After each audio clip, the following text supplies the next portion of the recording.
Nah, untuk itu beberapa waktu lalu Menteri ATR BPN pernah mengatakan bahwa pengadaan tanah di IKN itu adalah prioritas.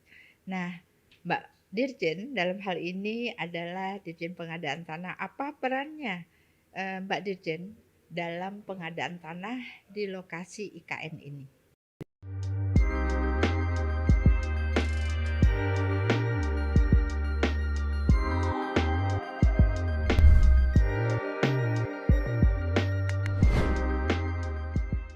Halo sahabat ATR BPN, ketemu lagi di podcast ATR BPN. Kali ini bincang kita bersama Dirjen Pengadaan Tanah dan Pengembangan Pertanahan, Ibu Embun Sari, dan biasa saya panggil Mbak Embun Sari. Halo, selamat siang Mbak Dirjen, apa kabar? Alhamdulillah Bu Karo, berbahagia sekali bisa hadir di sini bersama teman-teman semua. Terima kasih Mbak Dirjen yang sudah hadir di podcast Kementerian ATR BPN.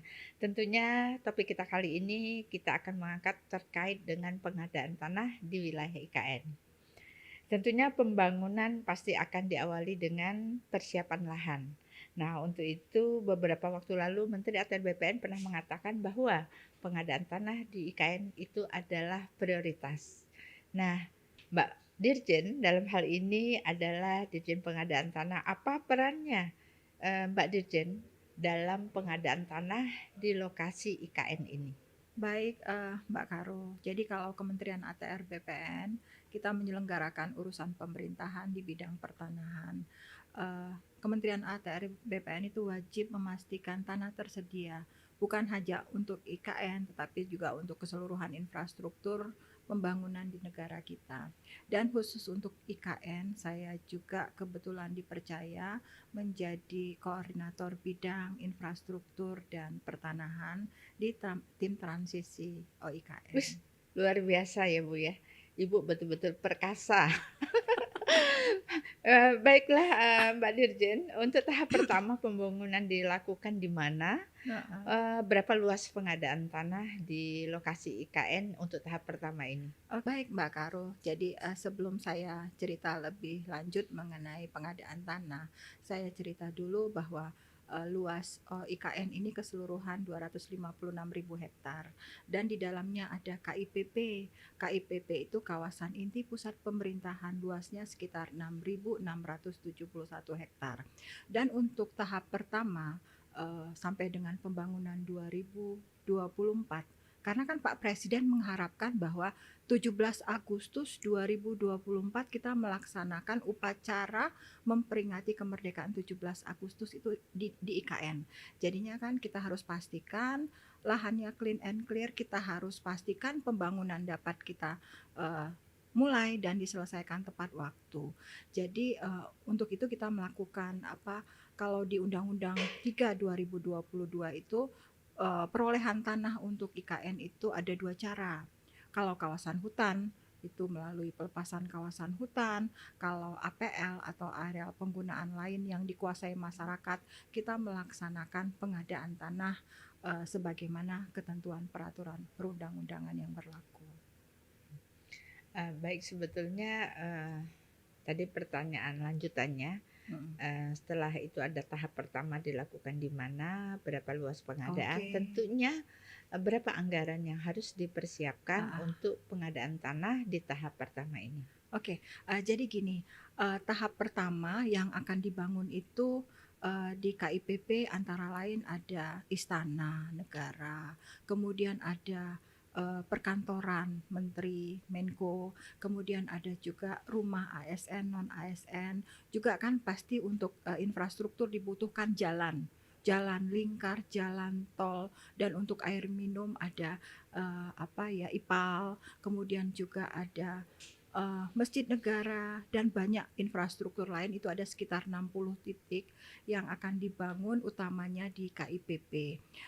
Luas lahan yang dibutuhkan itu sekitar 3.500 hektar, diantaranya ada kurang lebih 1.000 hektar itu kawasan hutan, sisanya itu areal penggunaan lain atau lahan yang dikuasai masyarakat, dan kurang lebih itu dibutuhkan anggaran untuk ganti kerugian sekitar 14 sampai dengan 15 triliun sampai dengan terbangun di 2024 itu hanya untuk ganti kerugian lahan saja. Tadi Mbak Dirjen mengatakan bahwa pengadaan tanah tahap pertama ini kurang lebih 3.500 hektar. Iya. Nah, dari 3.500 hektar itu 1.000 adalah kawasan hutan. Iya. Berarti ada APL-nya sekitar 2.500. Iya. Nah, APL 2.500 itu apakah maksud kami terdiri dari apa saja? Apakah masyarakat di dalamnya, apakah ada perusahaan-perusahaan lain, atau mungkin adakah di 2.500 ini masyarakat adat di dalamnya? Jadi kalau data awal, jadi di dokumen perencanaan pengadaan tanah itu sudah kurang lebih status pemiliknya siapa, kita sudah punya gambaran. Dan saat ini juga kita juga sudah melakukan pendataan ya. Sebenarnya kalau khusus di lokasi KIPP itu sudah by name by address, siapa yang ada, menguasai di mana dan berapa luas. Jadi rata-rata memang masyarakat yang menguasai. Dan kalau kita beberapa kali sosialisasi, intinya masyarakat di sana itu sangat antusias dengan IKN ini ya, dengan ibu kota negara. Bayangkan aja, itu dari katakanlah sebelumnya kan hutan ya, dekat hutan, lahan itu lahan desa, lahan pertanian, dan kemudian menjadi kota, kan ibu kota negara IKN, ibu kota Nusantara sih sebenarnya namanya. Jadi saya pikir banyak masyarakat yang sangat antusias dengan IKN ini. Tadi Mbak Dede mengatakan bahwa masyarakat sangat antusias. Jadi poin pentingnya adalah masyarakat sangat mendukung terkait dengan pembangunan di IKN ini. Jadi selama ini isu-isu yang di luar itu berarti nggak benar ya, Mbak Dirjen ya? Kalau dibilang ada benarnya, bisa jadi. Klaim-klaim itu sebenarnya banyak yang terjadi masyarakat adat ya, masyarakat adat yang mengklaim penguasaan di dalam kawasan hutan. Kalau itu kan memang kewenangannya ada di kementerian yang terkait ya. Kalau masyarakat yang ada di APL, saya pikir tidak ada masalah karena kan ganti kerugiannya itu jelas.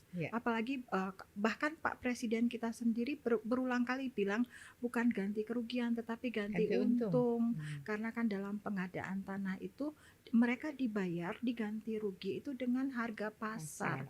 Kalau istilah kita itu nilai perkiraan wajar atau NPW. Jadi saya yakin kalau pengadaan tanah pada umumnya tidak ada masalah, terutama di IKN. Gini aja Mbak Yuli, Bu Karo, saya contohkan saja untuk Bendung Sepaku semua yang ada di sana. Sebelum ada kegiatan rencana Bendung Sepaku Semoy, itu NJOP itu 2.000 per meter. 2.000 per meter. Begitu kita melaksanakan pengadaan tanah di Bendung Sepaku Semoy itu nilai NPW tadi, nilai ganti kerugian tadi berkisar 35.000 sampai dengan 77.000 per meter. Itu tanah saja berapa kali lipat ya? Itu. Iya, luar biasa kan? Luar biasa. Itu mendadak banyak yang jadi orang kaya, banyak yang jadi miliuner dengan itu. Itu baru Bendung Sepaku semua yang belum masuk IKN. Kalau sekarang IKN, sekarang aja kemarin kita sudah lihat harganya berkisar 650.000 sampai dengan 1 juta per meter. Per meternya. Padahal rata-rata mempunyai luas berapa ya? Ya beragam sih, tapi itu di atas 5.000 sampai dengan 2 hektar. Luasnya karena ya? Sebagian besar itu lahan pertanian. Lahan pertanian di Penajam Pasir Utara itu sebagian besar lahan pertanian. Akan tetapi memang kalau sudah mengarah ke Balikpapan ya sudah lebih masif ya penggunaannya. Baik, berarti yang kita tangkap di sini adalah bahwa masyarakat senang, masyarakat mendukung, di mana ganti rugi ini adalah ganti untung ya. Jadi pengadaan tanah ini memberikan harga yang cukup baik lah untuk, penggantian dari, negara. Nah, dalam pelaksanaan sosialisasi kemarin, apakah 100% masyarakatnya itu tidak ada yang protes, 100% menerima ganti rugi dalam bentuk uang? Apakah ada masyarakat yang, mungkin tidak mau dipindahkan atau masyarakatnya ingin dipindahkan dengan, di lahan yang lain yang, harus disiapkan oleh, pemerintah, Mhm. seperti apa? Oke, Bu Karo. Jadi, kalau kita bilang 100% setuju ya rasanya hampir tidak mungkin ya. Mmm, Makanya kan Undang-Undang 2 2012 itu kan untuk mengantisipasi. mhm, Mengantisipasi bahwa memang ada, beberapa pihak yang tidak setuju. Jadinya kan masyarakat kita ini mohon maaf lah kalau saya sedikit, nyeleneh dan bercanda. Jadi kalau sudah dapat, 500 sudah harga pengennya bagus pengennya 1.000. Kalau mhm, dikasih 1.000 kenapa enggak sejuta iya, sekalian? Jadinya kan memang, ada satu 2 masyarakat kita yang, mohon mohon maaf mhm, kalau bahasa saya agak kasar kurang-kurangan. mhm, Eee, tapi kembali lagi kalau di pengadaan tanah itu kan bentuk ganti kerugian itu bisa uang, bisa tanah pengganti, bisa juga, relokasi dibangunkan kembali rumah atau juga bisa bentuk lain yang mhm, disepakati. Dalam hal ini juga kita bisa mengantisipasi. Misalnya warga tetap ingin relokasi atau mhm, dapat, tanah pengganti, itu kita kita coba akan siapkan tanah mhm, pengganti, kita carikan lokasi yang nggak jauh-jauh dari IKN. Misalnya ingin tetap menjadi warganya IKN, jadi bisa. Makanya, kembali lagi, yang terpenting adalah yang terpokok adalah bagaimana kita sosialisasi. Kalau di pengadaan tanah itu nanti ada konsultasi publik ya, yang kita kenal konsultasi publik dan itu kita akan menyampaikan tujuan daripada pengadaan tanah ini ke masyarakat dan lokasi-lokasi mana yang akan terkena iya. nantinya. Ternyata sudah banyak yang dilakukan di lapangan ya, Mbak Dirjen. Mhm, Nah, kira-kira, pada saat, pelaksanaan di lapangan dalam proses pengadaan tanah ini, mhm. apa kendala-kendala yang dihadapi, oleh tim, pengadaan tanah? Ya, yang pertama adalah yang kami lakukan adalah menyatukan persepsi ya. Karena, ini hal yang baru, bukan hanya untuk masyarakat, tetapi juga kita selaku pelaksana. Dan dalam pengadaan tanah itu kan banyak yang terkait. Mhm, Yang utama di sini adalah, pertama harus dipastikan dulu rencana induknya bagaimana, rincian rencana induknya di mana. Setelah itu pasti, kalau istilahnya adalah RDTR-nya di mana mau bangun apa dan berapa luas. Kan kita harus, siapa, kalau di tahapan pengadaan tanah itu kan ada 4 tahapan kan. Sebelum masuk ke pelaksanaan atau kita ATR BPN itu turun, kan ada dulu perencanaan, harus disiapkan dulu dokumen perencanaan mhm, pengadaan tanah. Dan kalau berdasarkan undang-undang, dokumen ini harus disiapkan oleh pemrakarsa. Pemrakarsa adalah instansi yang membutuhkan tanah, bukan ATR BPN. Kemudian juga selanjutnya persiapan. Persiapan ini mulai dari verifikasi dokumen perencanaan pengadaan tanah tadi sampai konsultasi publik kan menyampaikan ke publik sampai dengan keluar kesepakatan publik dan penlok mhm, itu dilaksanakan oleh pemerintah daerah. mhm. Kalau dalam IKN berarti kan itu Otorita otorita. IKN. Nah, Mhm, hal-hal itu kan juga bukan hanya masyarakat, berarti kita juga harus mensosialisasikan ke semua mhm, yang terkait. Juga harus dipastikan juga anggarannya ada apa mhm, tidak. Kalau masyarakat nggak dibayar, di mana sih yang mau masyarakat mhm, kehilangan tanahnya tidak dibayar? Karena ajas pengadaan tanah itu adalah ajas keadilan, masyarakat menyerahkan tanahnya dengan ganti kerugian yang layak dan adil. Jadi saya pikir, apa ya, berproses kalau dibilang susah-susah banget, enggak, toh mhm. jalan. Iya, Dokumen perencanaan pengadaan tanah toh sekarang sudah bisa dikatakan sudah final dan mungkin minggu-minggu depan kita sudah konsultasi publik. menurut Pak Mudah-mudahan tidak ada masalah. Dan lagi satu kelebihan daripada, Undang-Undang 3 2022 dan juga Perpres 65 yang khusus untuk tanahnya IKN banyak keleluasaan dalam hal pengadaan tanah. mhm, Jadi, kalau memang dimungkinkan B2B, ya B2B. Tetapi kalau tidak dimungkinkan B2B karena ada penolakan, ya kita harus tempuh dengan Undang-Undang 2 2012. Baik, kalau demikian berarti pengadaan tanah di IKN ini sudah sampai kepada tahapan untuk konsultasi publik, Ya, ya. Kalau segera. gitu, menurut Mbak Dirjen, kira-kira kapan pengadaan tanah ini selesai? Karena Heeh. tadi, sebelumnya sudah disampaikan bahwa tahun 2024 Presiden ingin mengadakan, pelaksanaan, 17 Agustus di lokasi IKN. Ya. Baik, Mbak Karo. Jadi, saya, sebelum menjawab mungkin lari kemana-mana dulu ya. Jadi kalau di Undang-Undang 3 2022, Undang-Undang IKN itu kita mengenal ada 4P. 4P itu persiapan, pembangunan, pemindahan, dan penyelenggaraan. Jadi persiapan oke, rasanya sudah relatif matang banget. Kemudian pembangunan kita sudah mulai kok. Ada beberapa seperti misalnya Jalan Lingkar, finalisasi Bendung Sepaku Semoy, intake air minum itu sudah jalan. Dan Agustus ini banyak lelang yang sudah juga ada pemenangnya, konstruksi ya, pembangunan. Jadi karena utamanya pertama adalah saya belum cerita kalau KIPP itu sekitar 87% adalah kawasan hutan. Itu yang disebut dengan relatif clean and clear, tinggal menunggu pelepasan.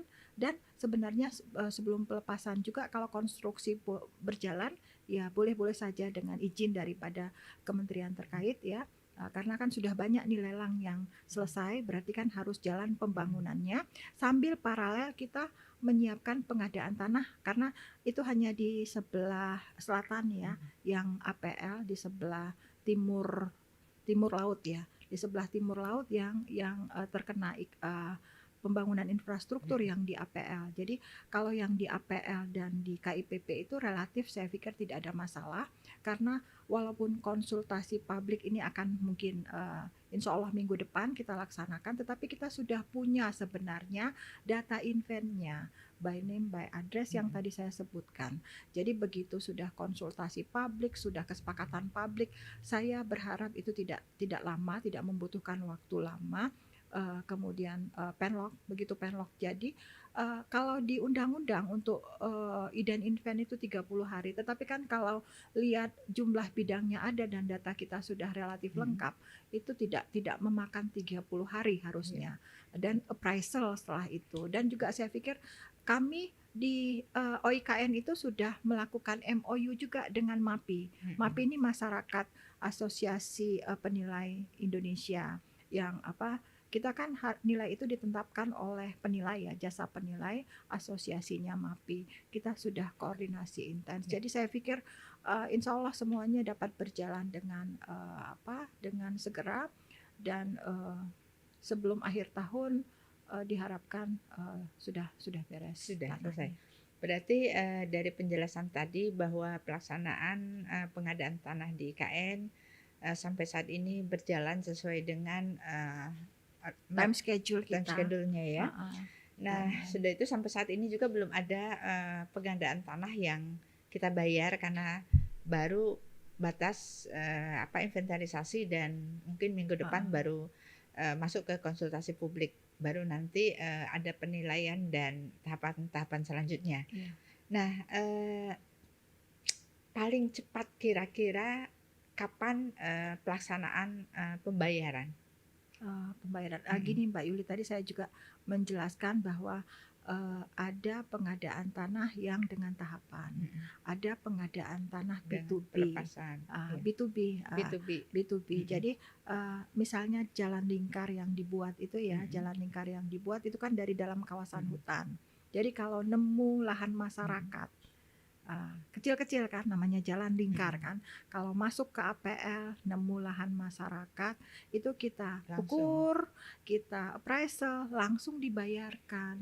Jadi ada juga yang sudah B2B, tetapi yang besarnya nanti baru dengan tahapan.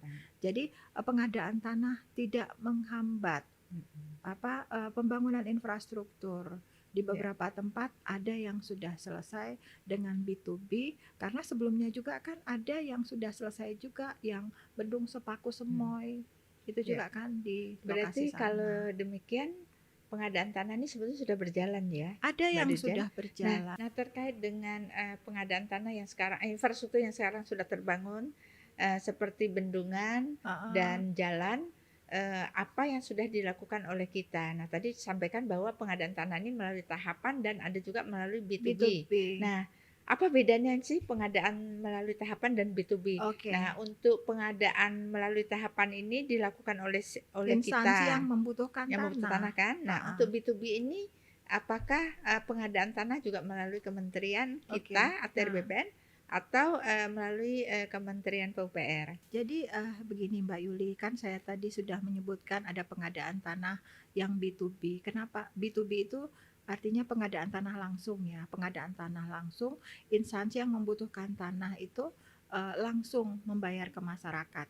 Apa tugas ATR BPN di sana? Yang pertama adalah kan luasan itu harus pasti ya. Iya. Luas dan status tanahnya itu harus jelas pasti karena negara membayar.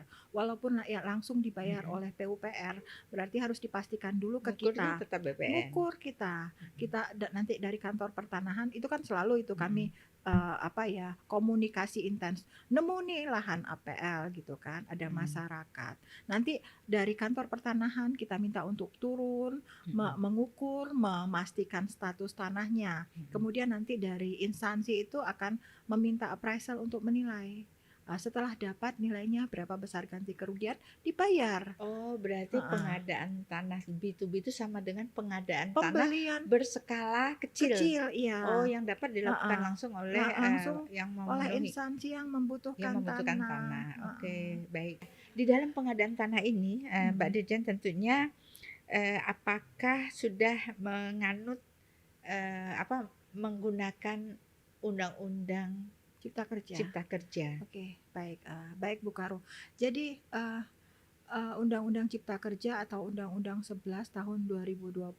Jadi kan kalau pengadaan tanah sebelum Undang-Undang Cipta Kerja itu kan kita banyak juga menghadapi katakanlah bottlenecking, masalah yang berlarut-larut sehingga pengadaan tanah itu lamban.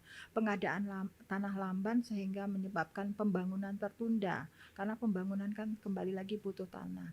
Jadi banyak permasalahan-permasalahan di pengadaan tanah yang sudah dicoba dicarikan solusinya dan dituangkan dalam Undang-Undang Cipta Kerja. Jadi ada kurang lebih 12 ketentuan lah yang dirubah Undang-Undang 2 2012 itu dalam Undang-Undang Cipta Kerja. Jadi ada yang dihapus, ada yang diubah, dan ada yang diatur kembali 12 ketentuan itu. Dan anak daripada Undang-Undang Cipta Kerja merubah Undang-Undang 2 2012 itu sudah keluar PP 19 tahun 2021. Dan sejak berlakunya PP 19 tahun 2021, seluruh pengadaan tanah itu sudah menggunakan PP 19 tahun 2021, revisi Undang-Undang 2 2012 di Undang-Undang Cipta Kerja. Jadi bukan hanya di IKN saja, jadi seluruh pengadaan tanah sudah Menggunakan menggunakan, sudah menerapkan ketentuan yang baru. iya. Ini Mbak Dirjen, satu lagi pertanyaan terakhir. Mm-mm. Saya melihat bahwa di pengadaan tanah IKN ini Mm-mm. ada peraturan Presiden nomor 65 tahun 2022. Iya. Sebetulnya ini peraturan tentang apa ya, Iya. Mbak Dirjen? Ah, Setahu saya kan undang-undang juga ada pengadaan ah, tanah ini menggunakan Undang-Undang 2 nomor 2012. 2012. Iya. Tetapi khusus dengan IKN ditambah dengan Peraturan Presiden nomor 65 tahun Iya. 2002. Iya. Bedanya di mana nih? Oke, baik. Mbak Karo, Peraturan Presiden Nomor 65 Tahun 2022 ini turunan daripada Undang-Undang 3 Tahun 2022 tentang IKN. Jadi khusus mengenai perolehan tanah dan pengelolaan pertanahan di IKN. Ini khusus untuk IKN saja. Oh, Jadi banyak keistimewaan yang diberikan dalam pengelolaan pertanahan untuk OIKN. Salah satunya ditegaskan kembali tadi kan perolehan tanah itu bisa melalui mekanisme pelepasan, juga bisa utamanya melalui mekanisme pengadaan tanah secara langsung atau B2B. Ini yang membedakan dari Undang-Undang 2 2012. Kalau Undang-Undang 2 2012 kan disebutkan bahwa untuk luasan di atas 5 hektar itu harus dengan tahapan. Sementara luasan sampai dengan 5 hektar boleh menggunakan B2B atau juga boleh menggunakan tahapan skala kecil istilahnya. Skala kecil ini kan boleh tahapan tetapi cukup bupati wali kota saja. Kalau di IKN, jadi kalau dimungkinkan skala kecil maupun luasannya lebih dari 5 hektar, kalau dimungkinkan untuk pengadaan tanah B2B, kita laksanakan dengan B2B, boleh itu keluasannya. Selain itu juga Undang-Undang Peraturan Presiden Nomor 65 Tahun 2021 ini juga mengatur mengenai land freeze dan hak yang diutamakan terkait pengelolaan pertanahan di IKN. Artinya kalau yang diutamakan untuk mendapatkan lahan atau membeli lahan di wilayah OIKN itu adalah IKN. Jadi kalau ada masyarakat ingin menjual tanahnya, harus tanya dulu ke IKN, apakah tanah ini dibutuhkan oleh IKN. Kalau ternyata IKN tidak butuh tanah itu, akan dikeluarkan izin yang bersangkutan boleh menjual ke pihak lain. Karena kan saya tidak sebut tadi bahwa di KIPP tidak semua lahan itu dibebaskan. Jadi kalau tidak dibutuhkan untuk infrastruktur IKN, masyarakat tetap ada di sana. Masyarakat boleh tetap memiliki tanahnya, menjadi warga IKN. Tetapi kembali lagi karena IKN ini diharapkan nanti menjadi forest city yang berkelas dunia. Jadinya kan harus tertata. Sudah ada rincian rencana induk sesuai dengan Perpres 63 tahun 2021. Dan ini harus dipenuhi. Jadi masyarakat kepemilikan tanah di sana itu harus direvitalisasi. Nanti teman-teman dari konsolidasi tanah akan turun. Jadi ditata. Jadi bukan dipindahkan tetapi ditata agar sesuai dengan RDTR-nya OIKN. Baik Mbak Dirjen, terima kasih banyak sekali yang sudah disampaikan terkait dengan pelaksanaan pengadaan tanah di lokasi IKN Penajam Pasir Utara, Kalimantan Timur. Baik sahabat ATR BPN, tentunya sudah banyak yang kita saksikan tadi bersama Mbak Dirjen Pengadaan Tanah dan Pengembangan Pertanahan, Mbak Bunsari. Sampai ketemu lagi di podcast berikutnya. Salam.